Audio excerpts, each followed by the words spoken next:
Ok, y sobre este punto del intercambio equivalente es que el autor Christian Paluat, en el desarrollo de su argumentación, nos presenta una primera objeción y la vemos reflejada aquí en la lámina, en el punto 1 y 2, y allí me voy a servir de mis compañeros para su lectura. Sí, Tom, podríamos decir que sí, porque fíjate, sería teóricamente falso razonar en términos de no equivalencia en el plano de los intercambios internacionales.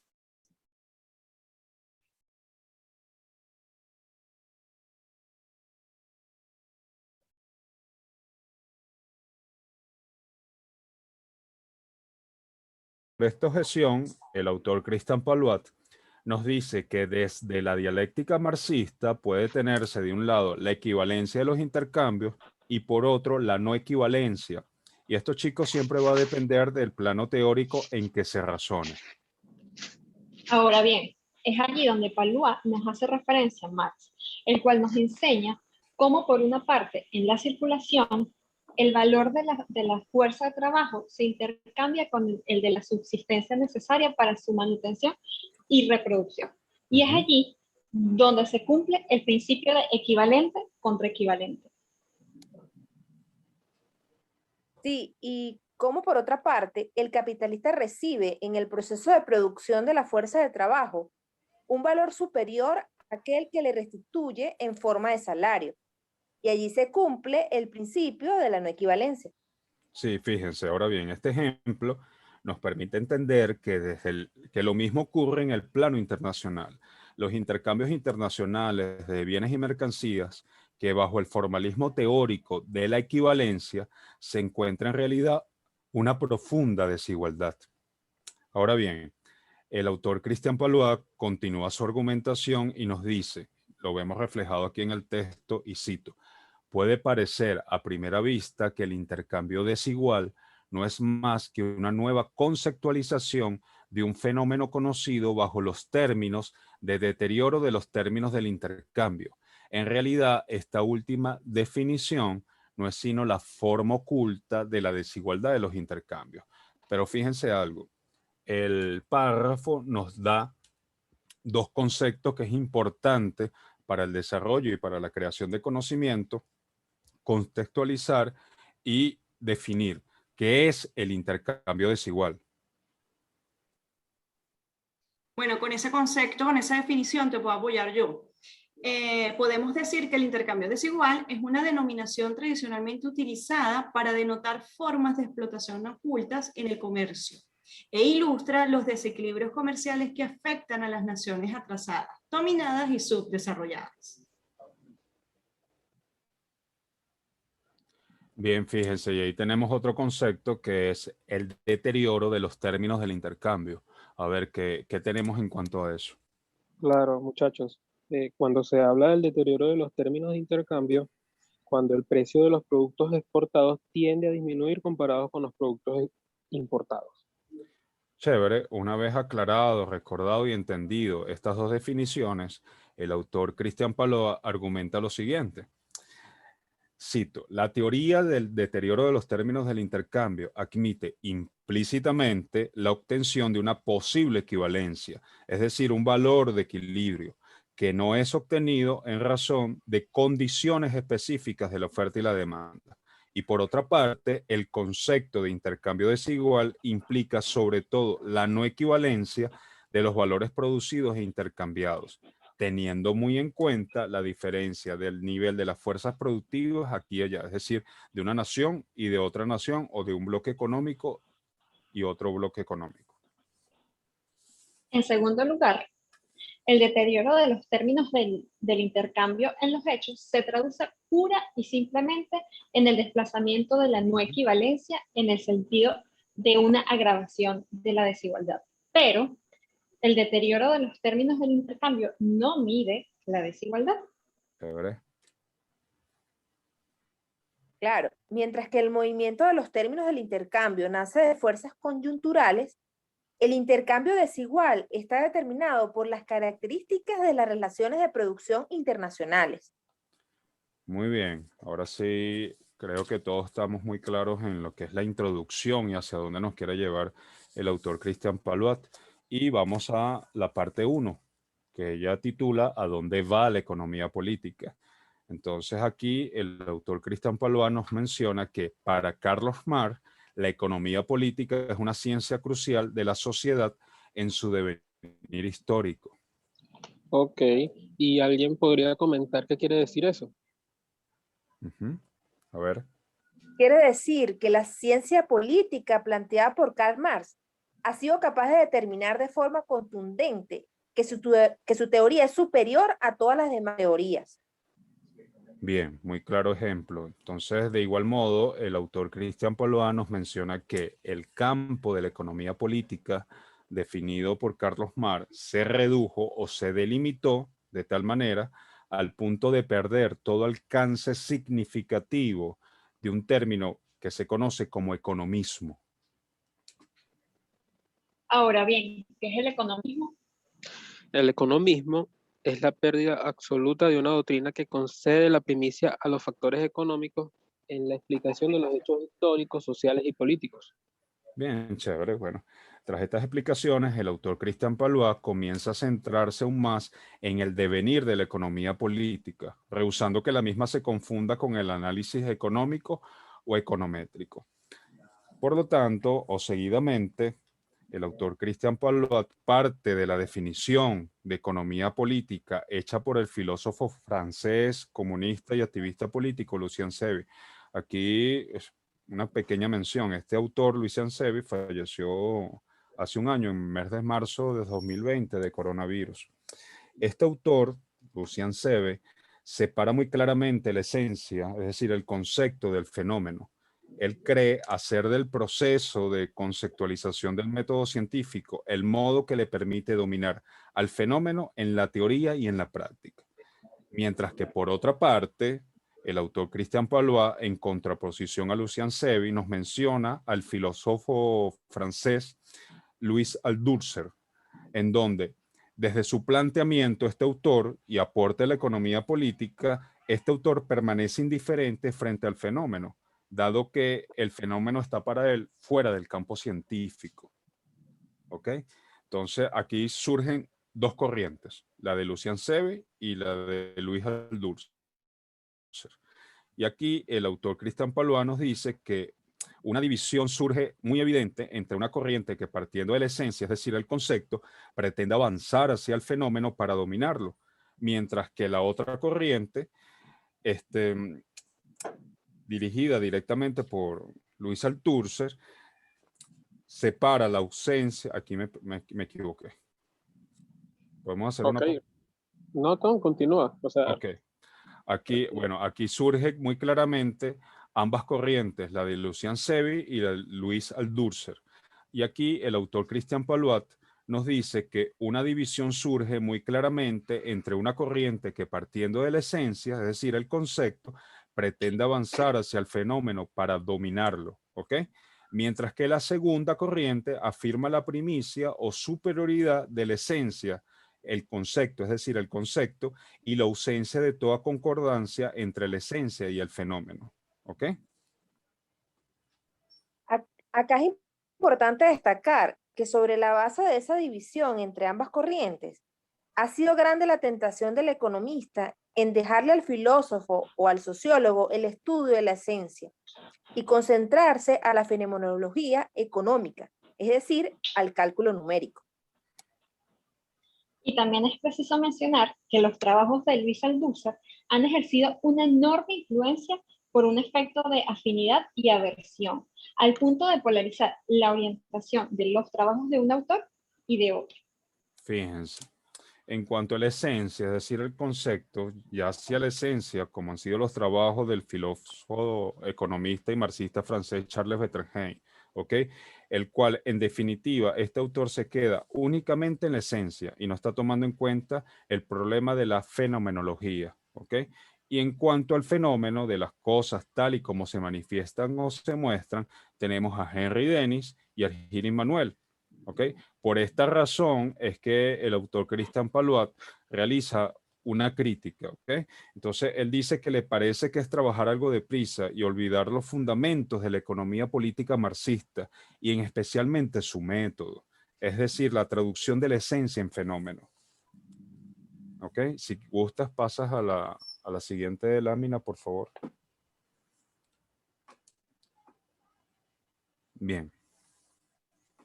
Continúa el autor Christian Palouat y nos dice, ¿ok? Nos arroja aquí una pregunta o nos hace un planteamiento.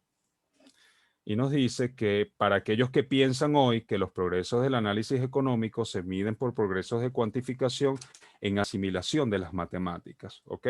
Y en respuesta a este planteamiento, el autor Christian Palouat nos dice que para Carlos Marr, ¿ok? Que Carlos Marr anunció claramente que todo progreso de la ciencia económica reposa primero en un esfuerzo de conceptualización como verdadero soporte del conocimiento, pero a su vez Carlos Marr nos dice que la conceptualización se vuelve muy estéril si es incapaz de hallar el método que la refiere específicamente a lo concreto. Es decir, chicos, por lo tanto, la teoría marxista no reside ni en la esencia, es decir, lo teóricamente abstracto, ni en el fenómeno, la fenomenología, sino en lo teóricamente concreto. Es decir, que el análisis completo del método de Carlos Marr no es quedarse en la fenomenología ni quedarse en la esencia, sino de ir de lo abstracto a lo concreto y de lo concreto a lo teóricamente concreto. Claro, fíjate. Marx escribe con respecto a una investigación científica en términos de conocimiento abstracto, pasando por la conceptualización, donde dice, puede parecer un buen método comenzar con la base sólida que constituye lo real y lo concreto. En una palabra, aborda la economía por la población que constituye la raíz y la materia que todo proceso social de producción. Sin embargo, visto de cerca, se advierte que se trata de un error. La población es una atracción si yo descuido, por ejemplo, las clases sociales que ella se compone. A su vez, estas clases están vacías de sentido si ignoro los elementos sobre los cuales reposan, por ejemplo, el trabajo asalariado, el capital, etc.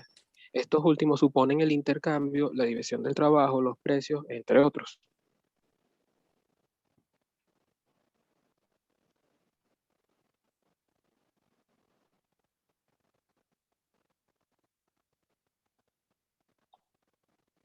¿Continúas, Tom? ¿Sí? Sí, ¿Me escuchas? sí, continúa. Ok.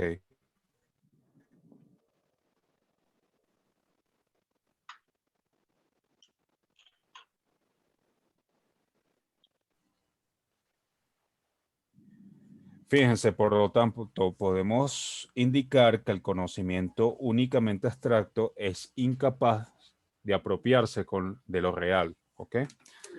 Y debemos indicar también lo siguiente, que el autor Christian Palouat nos advierte que en el libro Elementos Fundamentales para la Crítica de la Economía Política, el cual constituye la primera síntesis de las investigaciones de Carlos Marr, este libro no desemboca realmente en lo concreto, ¿ok? Entonces es importante hacer esa afirmación y entender lo siguiente, que el problema científico de la economía no es solo un proceso de atracción, sino un proceso de traducción de la esencia en fenómenos. Su campo es lo teóricamente concreto. Ahora bien, en el capítulo se nos formula una pregunta. Dice así, ¿cuál es la clave teórica del paso de la esencia del fenómeno de lo teóricamente abstracto a lo teóricamente concreto? ¿A qué apelar? Y para dar respuesta a esta interrogante, debemos colocar cuidadosamente nuestra atención en la doctrina y marco conceptual creado por Carlos Marr, ¿ok?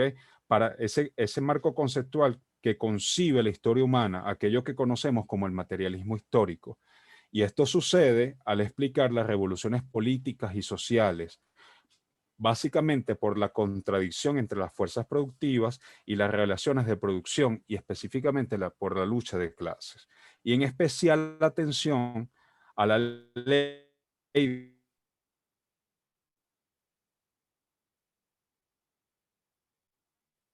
Voy. Bueno, para dar respuesta a este interrogante, debemos colocar cuidadosamente nuestra atención en la doctrina y marco conceptual creado por Carlos Marr para concebir la historia humana, aquello que nosotros conocemos como el materialismo histórico. Y esto sucede al explicar las revoluciones políticas y sociales, específicamente por la contradicción entre las fuerzas productivas y las relaciones de producción y por la lucha de clase. En especial atención a la ley de la tendencia decreciente de la tasa de ganancia. Y allí vamos a pasar a la siguiente lámina. Y de la ley de la tasa de ganancia vamos a adoptar estos símbolos que nos van a permitir el desarrollo más amplio en todo el desarrollo de la exposición. Pasa por favor a la lámina 8. De allí vamos a obtener los siguientes, vamos a obtener el siguiente gráfico y pasamos a su explicación. Mire, partiendo del hecho de que la obra del capital se desprende en dos unidades teóricas de conocimiento, esas dos unidades teóricas de conocimiento en política económica, ¿ok? Tenemos por una parte lo teóricamente abstracto, y eso lo vemos en el libro 1 y 2, que abarca el proceso de producción en sí y el proceso de circulación, siendo los esquemas de reproducción ampliada de capital la unidad abstracta de estas dos esferas.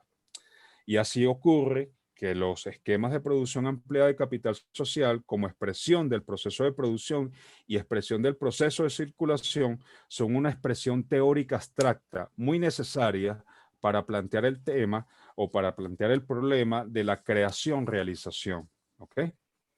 Y en el segundo renglón vemos el materialismo histórico. ¿Ok? Este materialismo histórico manifiesta el desarrollo de las contradicciones del modo de producción capitalista y en especial la ley de la tendencia decreciente de la tasa de ganancia, que está de más decir que es la ley económica según la cual la cuota media de ganancia tiende a disminuir a medida que el capitalismo se desarrolla. Ahora bien, estas contradicciones históricas de las relaciones de producción con el nivel de las fuerzas productivas determinan en lo teóricamente concreto o en el proceso en su conjunto la contradicción principal, creación-realización del producto social en general, es decir, del conjunto de bienes materiales que se producen en la sociedad en un determinado periodo de tiempo. Y también la plusvalía. Como bien sabemos, la plusvalía es la expresión monetaria del valor que el trabajador asalariado crea por encima del valor de su fuerza de trabajo. Y la plusvalía en particular es en donde resulta todas las contradicciones concretas muy puntuales. Y en efecto, la dificultad que vemos aquí de la traducción de la esencia en fenómeno, bien sea del valor del intercambio al precio de producción o de la creación, circulación a la creación-realización, reside principalmente en la transición que se efectúa en el terreno del materialismo histórico. Esa es la explicación específicamente de este diagrama. Ahora vamos a pasar a la lámina 9. Aquí. El autor Christian Palouat nos hace referencia de que para Hirin Manuel el salario es una variable independiente. Y hace la pregunta en relación a qué. Bueno, que él mismo contiene un elemento histórico y político. Y es allí donde Christian Palouat enfoca su crítica hacia Argin Manuel, ya que todas las conclusiones políticas que Argin Manuel extrae de los esquemas de intercambio desigual no se sostienen más que en virtud de la dependencia cronológica entre el valor trabajo y el precio de producción. A su vez, por el carácter autónomo del nivel de los salarios, lo que se explica por el hecho de que se ubica y se queda en el nivel del fenómeno, es decir, en el plano de la fenomenología económica. Esa es la crítica que le hace Christian Palouat a Hirin Manuel. Y del mismo modo, tenemos a un autor que se llama Piero Safra, el cual es un influyente economista italiano, ¿ok? Y este autor considera el salario como un dato que corre específicamente hacia el análisis económico. Y aquí, en el desarrollo del capítulo, el autor Christian Palouat, en su crítica desde el punto de vista del método de Carlos Marx a los trabajos de Argir Manuel y Piero Safra, es que los mismos revelan un estrechamiento del campo económico a la captación del solo fenómeno. ¿Ok? Y por lo tanto, esto plantea como un empobrecimiento general de la economía política, ya que ambos autores establecen su análisis únicamente desde el punto de vista del fenómeno económico. Un ejemplo de ello es que desde el punto de vista de los salarios, el cual es la forma transfigurada del valor de la fuerza de trabajo, lo que quiere decir que el salario es la expresión concreta de algo que está detrás, es el Ajá. valor de la fuerza de trabajo, y por lo tanto está en el ámbito de la fenomenología. Perfecto, Edith. Fíjense algo. Cristian Palois en consecuencia comienza a aclarar la polémica entre Charles Bettelheim y Argyle Manuel sobre el significado de la relación entre valor-trabajo. Eso lo vemos en el libro 1 y 2 y el precio de producción en el libro 3. Y fíjense algo, en la lámina aparece lo siguiente, que el precio de producción no se desprende del valor trabajo, que según Argyle Manuel se refería a una producción mercantil simple o a un modo de producción de igual composición orgánica de capital en todas sus ramas. ¿Okay? Ahora bien, el precio de producción es la nueva determinación del valor trabajo en la esencia concreta del fenómeno, lo que significa, en una última instancia, la nueva determinación de las contradicciones del modo de producción capitalista. Y aquí Cristian Palois, acerca de Argyle Manuel, dice que este autor nos da una respuesta justa, ¿ok? Y muy sensata en cuanto a los mecanismos del intercambio desigual. Sin embargo, aquí viene la crítica, que él extrae de allí conclusiones erróneas, porque se haya apresado por una realidad concreta, es decir, fenomenológica, y en donde no percibe la esencia, ¿ok? Y desde entonces, la principal cuestión teórica que la economía política ha tenido que resolver es el pasaje, es decir, la transición del valor trabajo al precio de producción, para con ello explicar la desigualdad de los intercambios y la desigualdad del desarrollo económico en el plano mundial. Ahora bien, fíjense algo. Las claves de este pasaje, es decir, de esta transición, residen principalmente en las investigaciones de las contradicciones del modo de producción capitalista de las economías dominantes. Y aquí, Cristian Palois, en su crítica hacia Argyle Manuel, dice que, o en los reproches que se le puede formular a la teoría de Argyle Manuel, el cual la teoría de Argyle Manuel es fundamental para profundizar el tema del intercambio, ¿ok? Pero este autor considera la desigualdad de los intercambios como un fin en sí, cuando en realidad el intercambio desigual no es más que un paso intermedio entre las exigencias del crecimiento económico de algunos países y las exigencias determinadas por las contradicciones del modo de producción capitalista y sus efectos en el desarrollo de los otros países. ¿Ok? Y Cristian Palois nos dice que para obtener alguna posibilidad de ubicar la tesis o la teoría de Argyle Manuel, ¿okay?, en sus determinaciones internacionales exactas, es preciso resolver primero la traducción del valor trabajo al precio de producción internacional.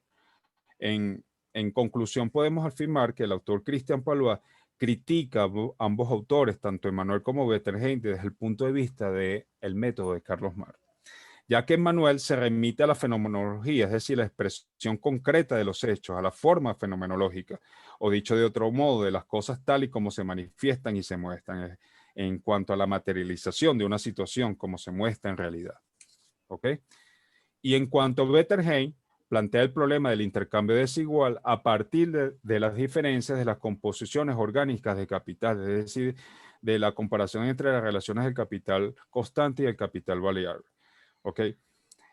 Bettelheim dice que está en el ámbito de la esencia, ¿ok? Es la crítica que le hace Cristian Palois a Bettelheim y no está tomando en cuenta el problema de la fenomenología.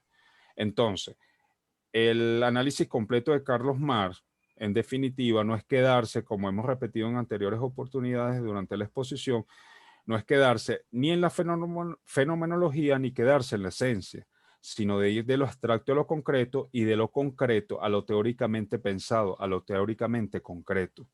¿Ok? Es decir, ir al fenómeno a descubrir la esencia y de nuevo volver al fenómeno, pero ya estaría pensado. ¿Vale? Bueno, Tony, entonces podemos decir que en dos palabras, Palois hace una síntesis del enfoque de ambos autores, ya que desde el punto de vista del método de Karl Marx, ambos quedan cortos en su explicación y análisis. Y para que sea completo, hay que hacer una síntesis de ambos. Por lo tanto, Palois nos dice que hay dos formas de explicar el intercambio desigual. Una de ellas es en términos estrictos y la otra es en términos amplios, en donde quien nos habla de términos estrictos es Bettenheim y en términos amplios es Emmanuel. Muy bien, Yoley, excelente. Pausa.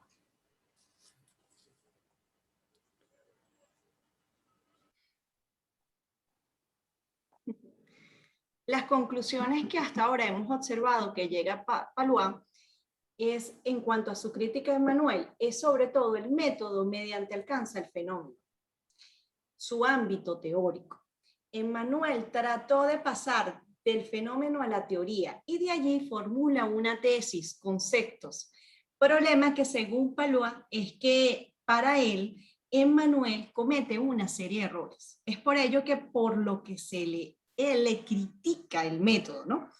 Su falta de rigurosidad es lo que principal dice al método, más que las conclusiones que llega Emmanuel. Pallois, al igual que Emmanuel y que muchos otros, coinciden en la existencia de la desigualdad en el intercambio de las naciones y considera que Emmanuel hace aportes, pero se equivoca en el método. Para entender la observación del fenómeno que hizo Emmanuel, vamos a ver qué es lo que Emmanuel dice, en qué consiste su tesis, ¿no? Entonces, tenemos uno de los puntos que las condiciones de producción no son las que determinan el intercambio, sino son las condiciones del intercambio el que determina las condiciones de producción, ¿no? Otro punto que nosotros vemos que resalta en la tesis de Emmanuel es que las correspondencias mostradas en el diagrama de precios de producción de Marx no son reversibles. ¿Qué significa?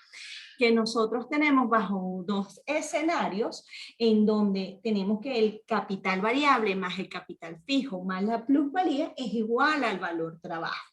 ¿Cierto? Entonces, eso es algo punto que hay que destacar y no es que el trabajo, ¿sí? Es el que determina el capital variable más el capital fijo más la plusvalía. Eso es un poco lo que aquí de las cosas que se describen, pues, que se destaca. Otro punto son que los salarios y las ganancias son las variables independientes en el sistema. Quienes lo determinan son otros actores, ¿no? Entonces, otro punto, tengo los precios de producción son dependientes del sistema. Entonces, aquí que tenemos que el capital fijo más el capital variable más lo que es la plusvalía es igual a lo que es el precio de producción, ¿no? Son los temas más a destacar y de resaltar. Antes de pasar al detalle de lo impuesto por Emmanuel y de crítica de Pallois sobre Emmanuel, vamos a entender de qué es la producción capitalista, cómo es eso de las economías capitalistas, cómo se caracterizan. Bueno, entonces, ahí podemos destacar que las economías capitalistas son altamente competitivas. ¿Qué significa eso competitivo? Bueno, que simple y llanamente los capitales buscan las inversiones que mayor rentabilidad les da, mayor ganancia. Entonces, en las economías capitalistas se mueven constantemente, pero ese movimiento es a costa del sacrificio del retiro de recursos de una para trasladar a otra, ¿no? Entonces, abandonando las inversiones que tengan menor rentabilidad. Considerando esto, Emmanuel revisa las ecuaciones que vimos anteriormente y llega a la conclusión que la misma no aplica en una economía plenamente capitalista. Entonces, ¿a dónde aplica totalmente? Él lo hace en base a la explicación del fenómeno que él observa y deduce que éstas no aplican. Ergo, hay que embriar, dirigirse a otro concepto, ¿no? Entonces, el valor trabajo expuesto por Karl Marx solo aplica en 3 casos. El primer caso, de una producción mercantil simple, no capitalista, en la que el productor es propietario de sus medios de producción, los cuales son inalienables, que esto lo que quiere decir que los otros productores no pueden acceder a sus medios de producción. Como segundo punto, tenemos producción capitalista bajo el desarrollo con bienes de capital nulos o depreciables, ergo se pueden asumir cero en la ecuación, ¿no? Y por último tenemos una producción capitalista desarrollada con una composición orgánica igual a la medida social. Tasa de ganancia igual para todos los productores sin importar el producto, ¿no? Entonces, la composición social orgánica es igual a la medida social, lo que quiere decir que la rentabilidad de todos los capitales es la misma. Aparece lo que es la perecuación, ¿no? Que más adelante los explicaré un poco. Les puedo adelantar que la perecuación es igual al equilibrio, ¿no? El punto de equilibrio, o la igualdad, pues. Que más adelante, bueno, igualmente se lo destacaré, ¿sí? ¿Por qué se alcanza y dónde lo aplicamos, ¿no? Entonces, dado que lo característico del sistema capitalista altamente desarrollado es precisamente las tasas de ganancia, diferentes según la rama de producción, sector productivo, la ley valor-trabajo de Marx es inaplicable, es lo que podemos decir hasta ahora. Por lo que Marx la sustituye por el precio de producción. Emmanuel afirma que el intercambio desigual es la proporción entre los precios de equilibrio establecido a través de la perecuación, equilibrio, de tasas de ganancia entre ramas de producción y regiones en las que la tasa de plusvalía es institucionalmente diferente. Pero ¿cómo es la composición, el comportamiento de una economía capitalista? Bueno, existen inversiones de alta rentabilidad y existen inversiones de baja rentabilidad. ¿Cómo vamos a ver en la próxima lámina? ¿Qué es lo que ocurre con eso? Cuando hay una inversión de baja rentabilidad, el capital se retira de allí y se redirige hacia la alta, una de alta rentabilidad. Pero entonces nos preguntamos, ¿cuál es la reacción en la que la economía cuando se interviene mucho capital en un solo sector rentable? ¿Qué pasa ahí? ¿Qué sucede? Bueno, que los precios se disminuyen por exceso de oferta. ¿Y qué pasa con las otras inversiones que tienen menor rentabilidad? ¿Qué pasa cuando se produce? Bueno, en un mercado el comportamiento tiende a que si estoy produciendo menos, el producto es escaso. En una economía escasa, pues los precios tienden a incrementarse. Pues. Entonces, el cruce de estos dos momentos hace que llegue el punto de equilibrio denominado perecuación, que es el equilibrio entre las tasas de rentabilidad. Entonces, para tener un poco más claro qué es la perecuación dentro del escrito, entonces tenemos algo bien importante destacar. La perecuación, dado que la esencia del sistema capitalista radica en la competencia entre los capitales por alcanzar la máxima tasa de ganancia posible. Los capitales fluyen incesantemente hacia esferas cuyas tasas de ganancia son, en un momento dado, mayores relativamente al promedio y desde esferas con tasas menores que la del promedio, produciéndose así en razón a la competencia, a la perfecta movilidad del capital y a la tendencia a la baja de la tasa de ganancia en las esferas en las que fluye el capital. Ceteris paribus en este momento. Por la mayor inversión que ello implica y viceversa. Esta tendencia ineludible a reducir las tasas de ganancias de las diferentes esferas de producción a la tasa general común de ganancias, la cual es una especie de promedio de todas estas tasas individuales de ganancias. Entonces cierro con esto lo que acabo de citar textualmente. Entonces, para demostrar estas afirmaciones, el análisis de Emmanuel consiste en el traslado del esquema de precios de producción de Marx, en el que se establecen transferencias de plusvalías de las ramas de baja composición orgánica del capital hacia las ramas de alta composición orgánica, hasta que las tasas de ganancias de capital se igualen entre las ramas al plano comercial. Es importante destacar que mientras en ese equilibrio no se produce, o que mientras, mejor dicho, corrijo, ¿qué pasa en ese momento que ese equilibrio se está produciendo? Entonces, ¿hacia dónde se dirige la plusvalía, ¿no? Que es todo el concepto. Se dirige hacia las inversiones con mayor capital. Cuando tú comienzas a retirarle a aquel que tiene menor rentabilidad y colocarle recursos a la que tiene mayor rentabilidad, el ganador es aquella que más capital tenga. Entonces ahí en ese momento vemos que hay una transferencia de plusvalía entre el segmento económico u otro. Eso es Ojo, esto lo estamos hablando dentro del mismo país bajo una economía cerrada, ¿no? Una cosa que van a explicar más adelante a mis compañeros y es una crítica que se le hace a Manuel, es que si bien es posible dentro de un mismo país los capitales fluyan, no siempre hay el mismo nivel de libertad. ¿Por qué? Porque, bueno, por ejemplo, hay barreras, tenemos barreras de inversión, barreras arancelarias, tenemos patentes, hay limitaciones legales que no hacen sencillo el flujo de capitales. Es una idealización lo que Manuel está haciendo con todo esto. Por eso es que Palúa critica el método, pues.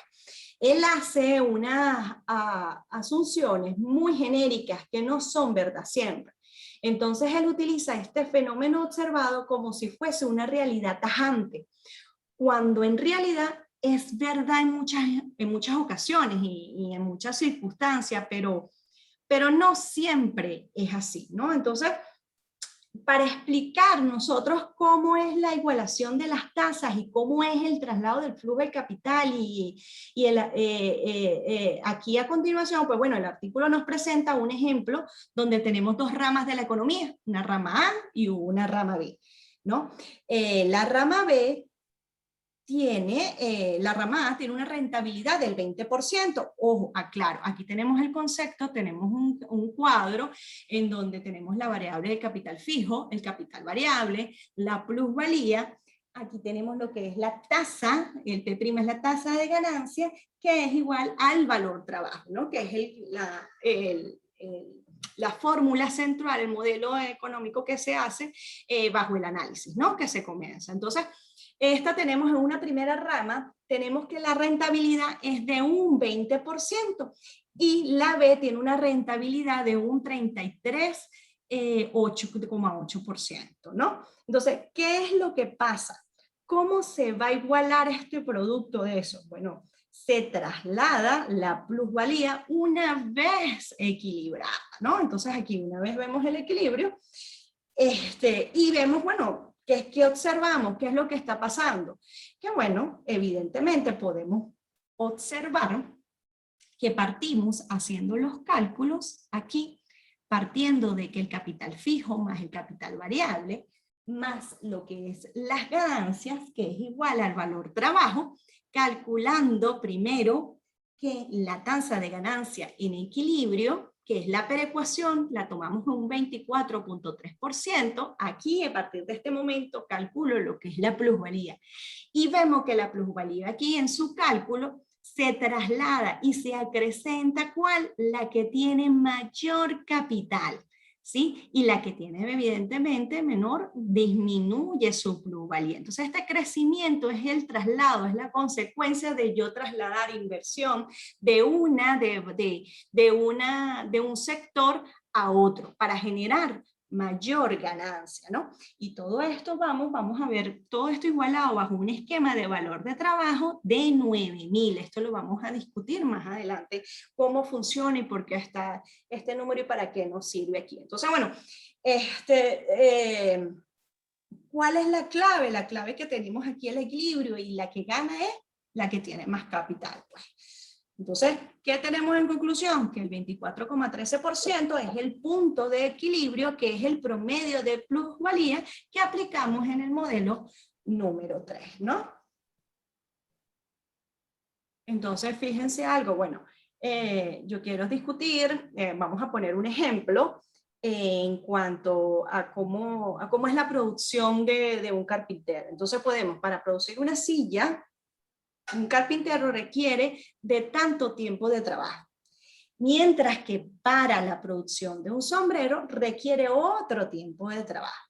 El valor de trabajo incorporado en cada uno de cada producto está estrechamente vinculado ¿con qué? Con el proceso de producción y no es modificable en línea general. Entonces, esta es la aseveración, por ejemplo, que hace Manuel. Pero ¿cuál es la realidad?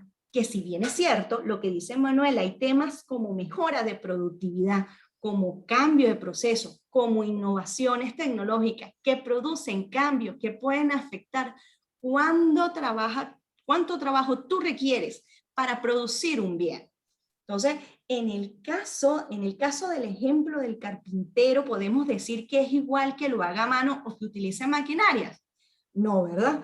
Entonces, el tiempo de trabajo que requiere hacer una silla con un operario mecanizado es distinto al tiempo de trabajo, es muy distinto al carpintero que trabaja evidentemente a mano, ¿no? Entonces, Emmanuel observó un fenómeno, pero no va más allá.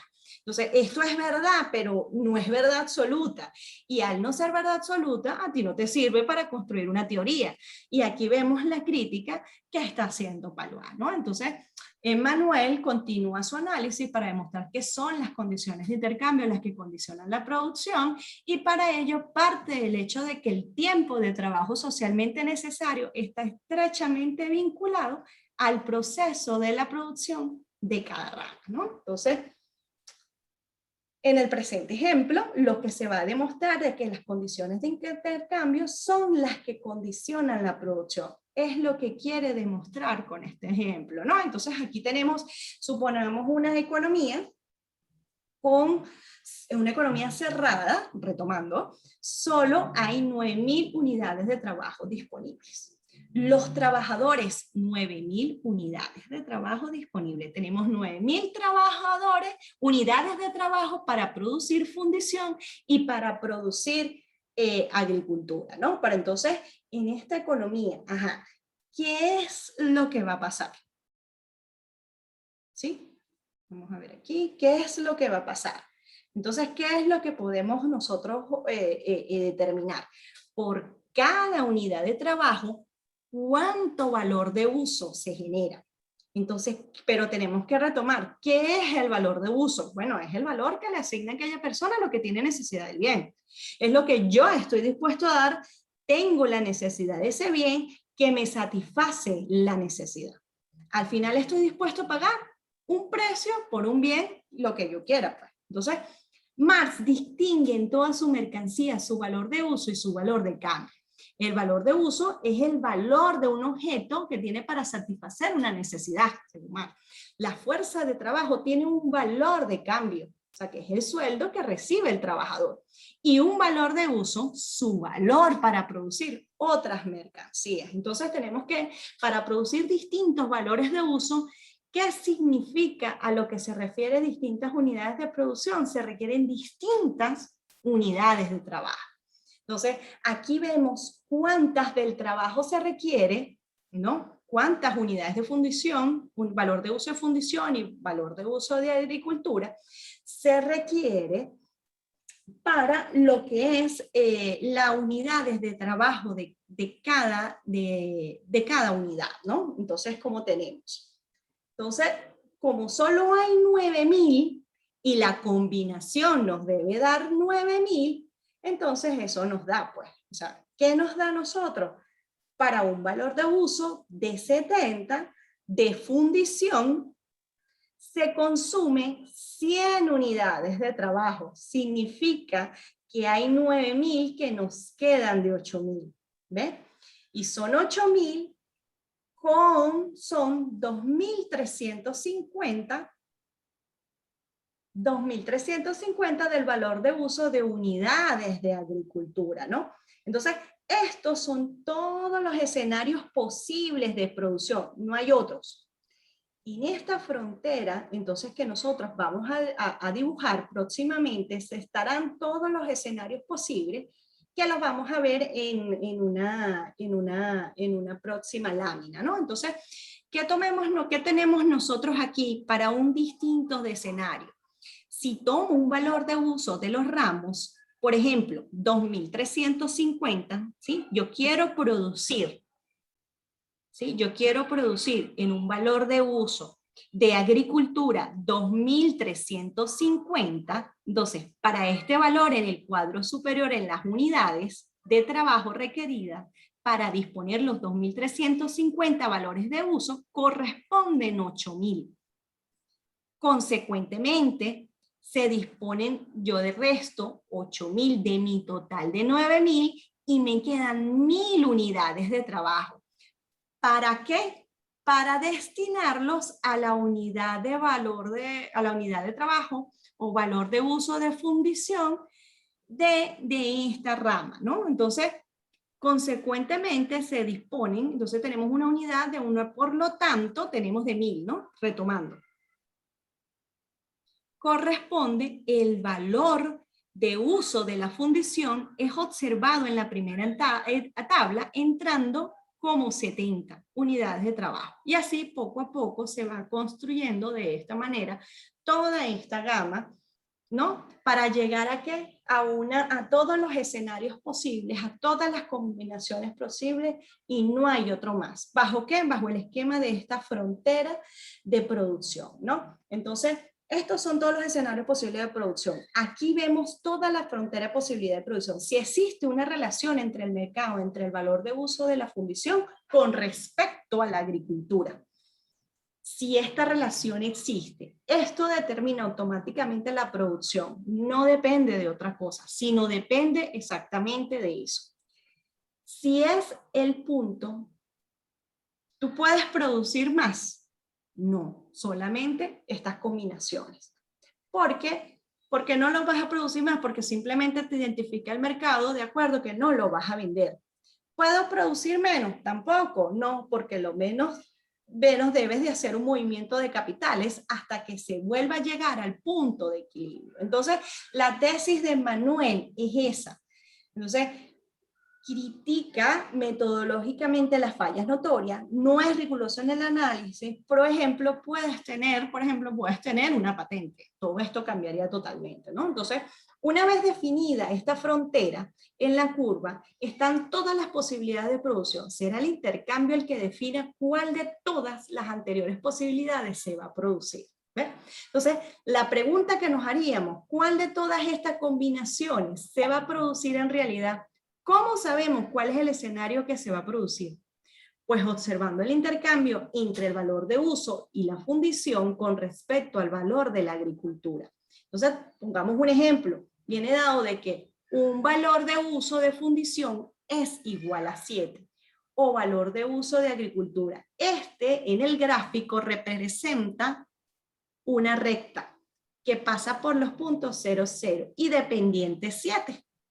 Se traza la recta hasta llegar al punto de corte de frontera de todas las posibilidades.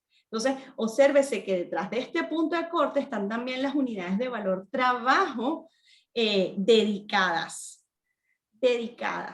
¿no? Para la producción de este bien. Entonces, ¿qué podemos observar? Esta explicación ratifica que en función de las ganancias se ajusta el precio de producción, que puede jugar un papel importante de plusvalía, desde B hasta A, que es la fundición. Entonces, bueno, a continuación mi compañera explicará cómo produce este mecanismo a nivel internacional. Edith. Gracias, Yorley. Continuando con el debate de Palúa, en otro de sus puntos, del valor internacional al precio de producción en el espacio internacional bajo el modo de producción capitalista en el estadio competitivo. Según Marx, existen dos explicaciones de la desigualdad en los intercambios mundiales para el capitalismo competitivo. Uno de ellos es la teoría de los valores internacionales. En el proceso de producción, la determinación de dicho valor internacional obedece a fundamentos internacionales valor-trabajo, mientras que el precio de producción mundial realiza una forma del valor del plano mundial. Otra explicación es la teoría de la tasa de ganancias. Se sitúa en la perecuación mundial de la tasa de ganancias fundada sobre las tasas de plusvalías diferenciales. Siguiente lámina, por favor.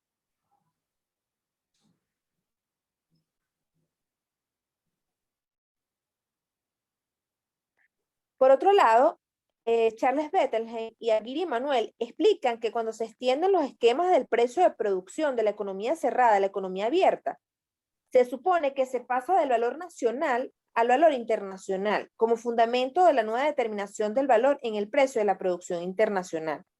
Por ejemplo, para comparar tiempos de trabajo entre naciones, hay que emitir un tiempo de trabajo internacional simple, al que se reducirían tiempos de trabajo concreto, que son desiguales de nación a nación.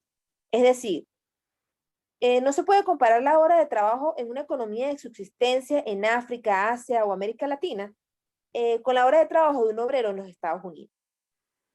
A raíz de esto nace una gran interrogante.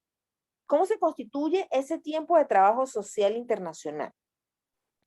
Aquí la solución para Arguin y Manuel es que en el marco de la economía mundial, el único valor que debe tomarse en cuenta para medir el tiempo necesario es el valor social mundial y no el valor individual nacional de los bienes representados por el salario. Sumando a esto, hay que tomar en cuenta la existencia de bloques económicos que serían Estados Unidos, Canadá, Asia, África, América Latina, con una composición fundamental, la de países capitalistas dominantes y países capitalistas dominados. Para Marx, existe claramente una desigualdad en los intercambios, a una mayor cantidad de trabajo del país dominado por una menor cantidad de trabajo del país dominado, cristalizados en los bienes producidos e intercambiados. Siguiente lámina, por favor.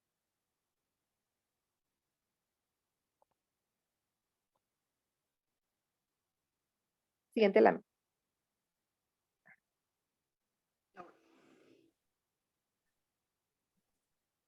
Más atrás.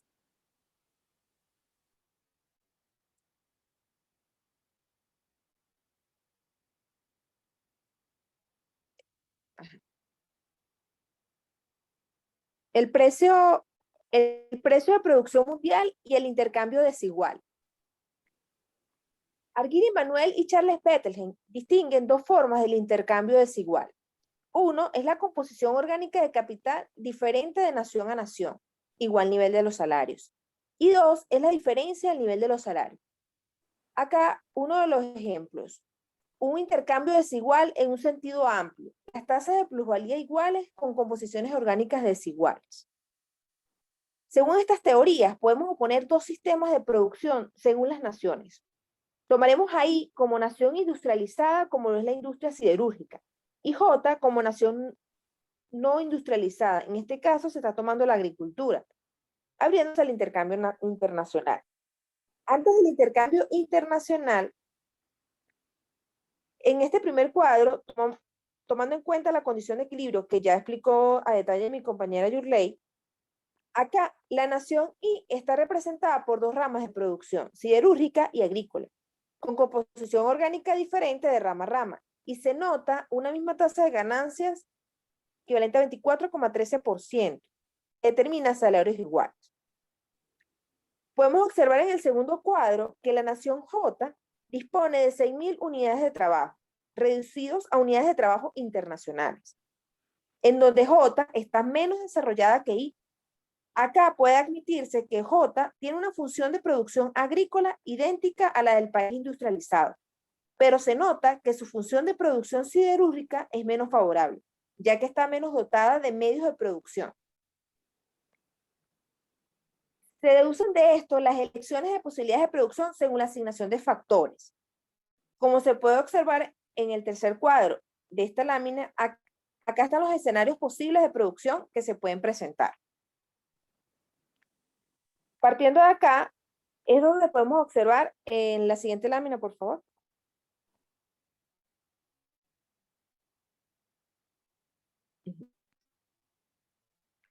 Acá podemos observar que el tiempo de trabajo socialmente necesario determina, por ejemplo, una tasa de intercambio de una unidad de fundición equivale a 10 unidades agrícolas, siendo una asignación de factores de 3.000 unidades de trabajo en la rama 1 y 3.000 unidades de trabajo en la rama 2, conducentes a un esquema de la reproducción ampliada de capital, como lo vemos a continuación.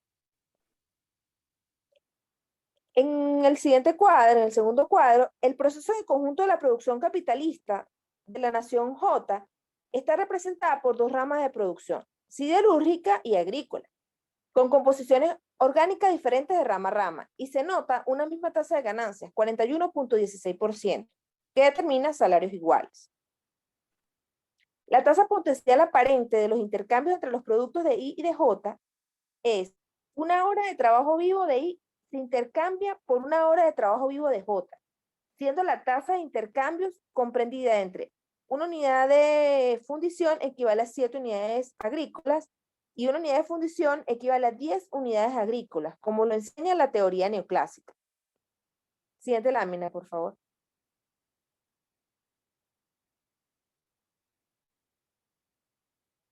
Ahora bien, después del intercambio internacional, como I tiene una ventaja comparativa en la producción siderúrgica y J en la producción agrícola, se asiste con el intercambio internacional a una reasignación interna de los factores de producción hacia la siderurgia en I y hacia la agricultura en J. De esta manera se llega a los agregados siguientes. Acá podemos observar que la nación I absorbe 461 unidades de trabajo de la nación J. Este proceso constituye el primer fundamento de la subvaluación del valor de la fuerza de trabajo de la nación J, concurrente a la desigualdad de los salarios en la dinámica a largo plazo. Según Arguiri y Manuel, no se ve en este proceso el intercambio desigual en sentido amplio, más bien ve la desigualdad de los intercambios en el interior de las esferas de las economías dominantes. Siguiente lámina, por favor.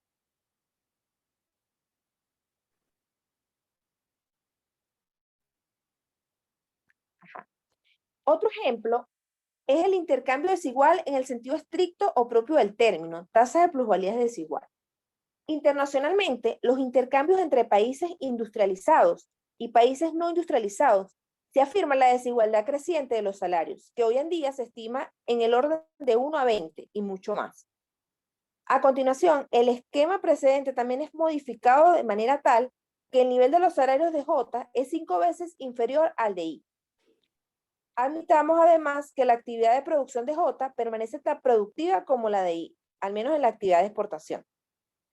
Aun cuando el intercambio en el precio o valor enuncia que una hora de trabajo vivo de I es igual a una hora de trabajo vivo de J, con el precio de producción tenemos una nueva tasa de intercambio que permite el traslado de 1.875 unidades de trabajo de J hacia I. Considerándose a una hora de trabajo vivo de I como el equivalente a 2 horas de trabajo vivo de J, con igual productividad aquí y allá, en I y en J. De esta manera, hallamos dos fenómenos en el origen del traspaso. Por una parte, la desigualdad de los salarios y por otra, una productividad bastante elevada en el sector de la exportación de J. Arguiri y Manuel concluye que los trabajadores de los países subdesarrollados son más explotados que los países desarrollados, en el sentido de que estos últimos se benefician con la explotación imperialista. La consecuencia última de esto es la ausencia de una solidaridad internacional de los trabajadores, dándose una lucha de clases entre países ricos y países pobres. Ahora los dejo con mi compañero Edgardo, que continuará con la explicación del valor internacional y su evaluación del valor de la fuerza de trabajo. Gracias, Edith. Bueno, aquí el problema radica en buscar el valor internacional del producto a raíz de los valores particulares de cada nación. En primer lugar, para la ley de los valores internacionales.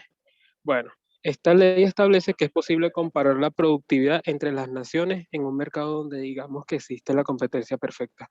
Para el autor, Palois, en la actualidad, esta situación ya no es posible debido a las diferencias productivas entre los países, ya que actualmente no existe una situación de competencia que existía antes. Esta ley indica que para la oferta al mercado internacional de un país es inversamente proporcional a la productividad del trabajo del país. Así, la producción primaria y manufacturera se atraen o se complementan. Situación que por supuesto vendría favoreciendo al país más desarrollado, principalmente por la ley de la tendencia decreciente de la tasa de ganancias.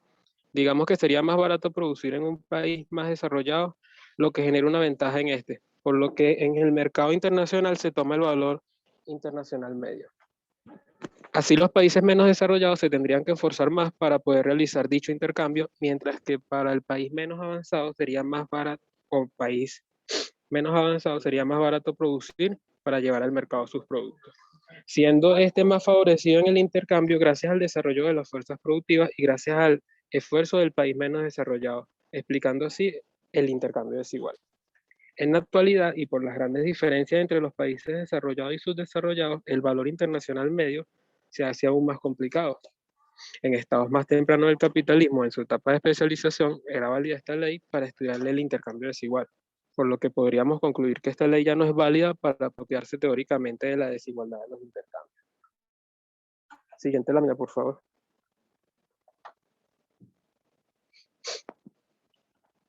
Siguiente lámina, ok. La subevaluación del valor de las fuerzas del trabajo.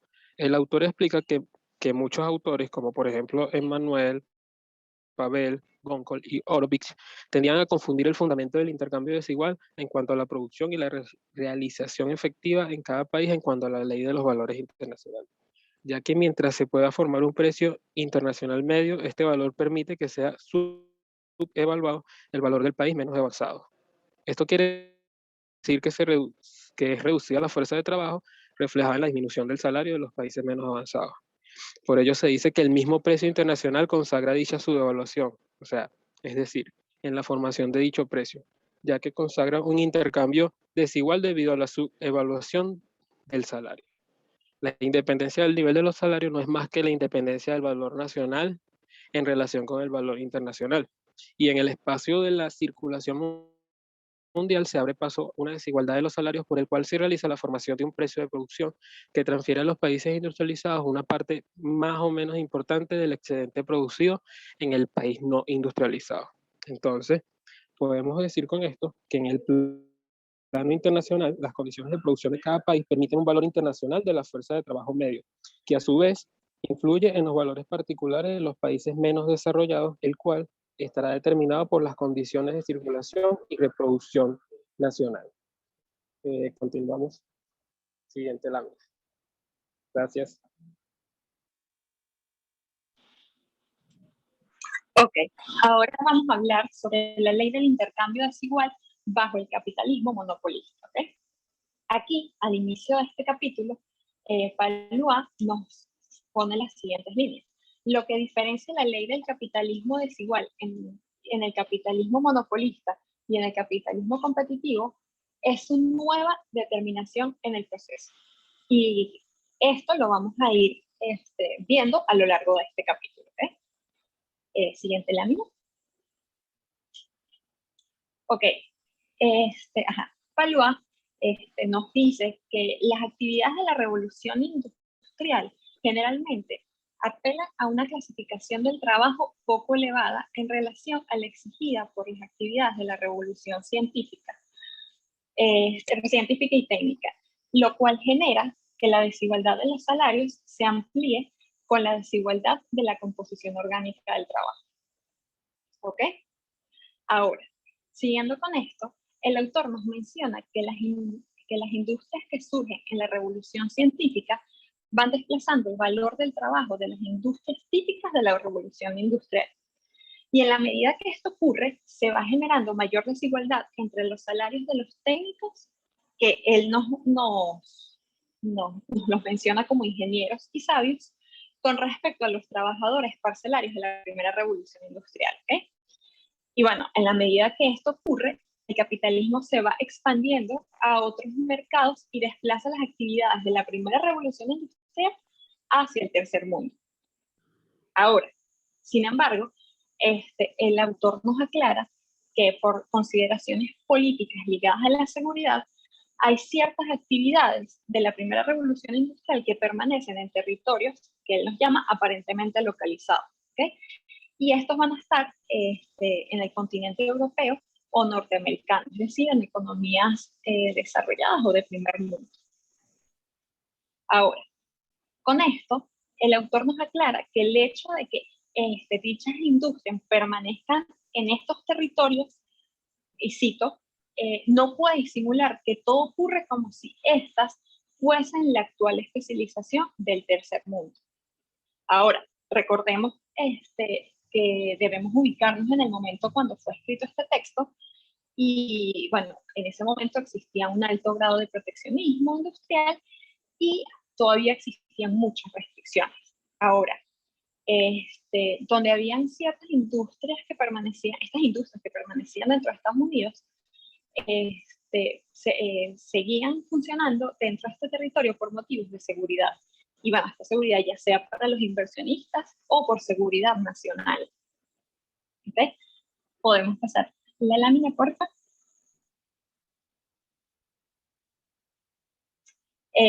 Ahora, Fallois nos habla sobre las actividades de producción de la primera revolución industrial y nos deja esta cita que podemos ver y leemos. El proceso de industrialización se basa en una distribución del trabajo en elementos abstractos y desvaloriza la clasificación tradicional del obrero.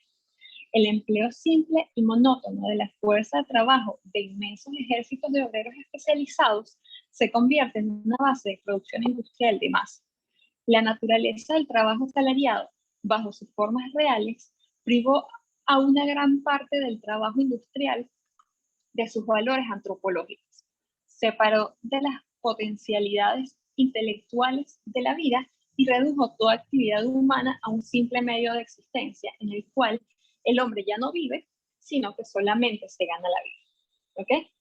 Bueno, en este punto, el autor nos habla de las actividades monótonas y repetitivas de la primera revolución industrial, donde dichos trabajos se realizan de forma repetitiva y manual, donde se privan de ese valor real para el del trabajo, donde deberían incluir la autorrealización de la persona y priva del ideal de un trabajo que te llene culturalmente y te haga autorrealizarse desde el punto de vista antropológico, ¿no? Y actualmente podemos ver que dichas industrias o empresas no han desaparecido. Aún actualmente podemos ver empresas que son así. Es más, hace unos meses conseguí un video donde mostraban cómo existen industrias o empresas que aún no se han industrializado, que siguen con este trabajo monótono. Por ejemplo, en este caso era una empresa donde trabajaban el pollo. Entonces, ¿qué es lo que pasa? Esta persona que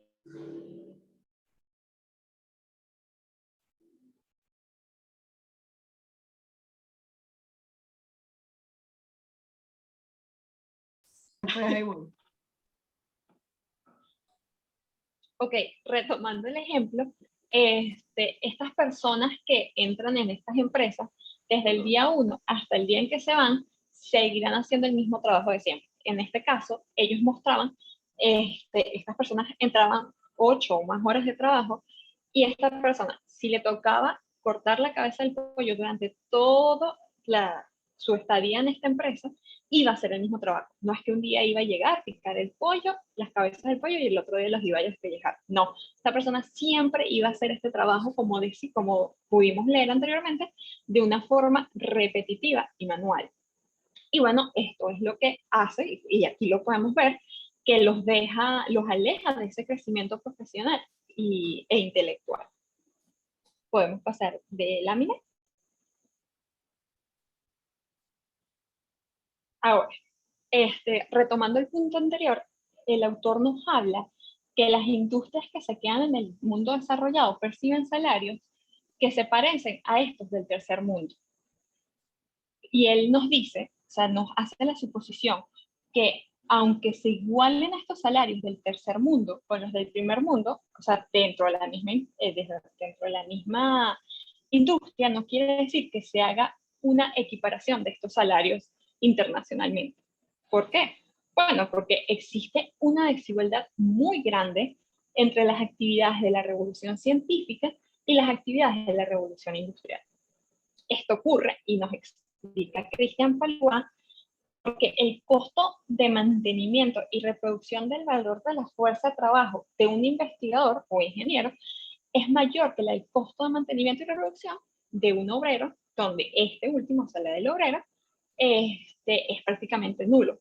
¿Por qué? Bueno, porque Fallois nos dice que dentro de esos costos está el costo de la formación y nivel de los modelos de cultura, ocio y consumo. Por eso, para estas actividades de la revolución científica, es mucho más costoso la reproducción que la del obrero, que obviamente es más precaria y más monótono, como lo hemos visto.